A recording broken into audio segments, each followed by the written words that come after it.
Yes sir. ક્યાંથી આવ્યા હતા તમે? હું વડોદરાથી આવ્યો છું. બરાબર.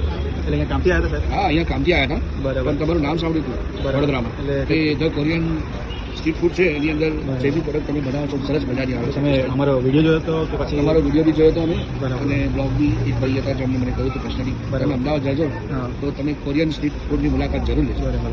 તો તમે શું ખાધું આપણે ત્યાં કોરિયન સ્ટ્રીટ ફૂડમાં? તમારે જે ફેમસ જે તમારી ફેમસ આઈટમ famous item છે, corn dog. બરાબર. આ તમારી ફૂલ ચીઝ છે, Corn dog છે. ચકાસ.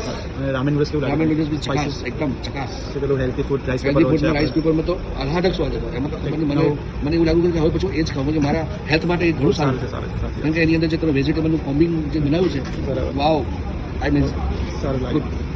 અને બીજું કંઈક સજેશન કેવું લાગે બધું? સજેશનમાં તો ભાઈ એક જ સજેશન કરી બરોડામાં ચાલુ કરો, બરાબર. મજા આવી જાય. બરોડા મારે બી બહુ ડિમાન્ડ છે, કરીશું. And thank you sir.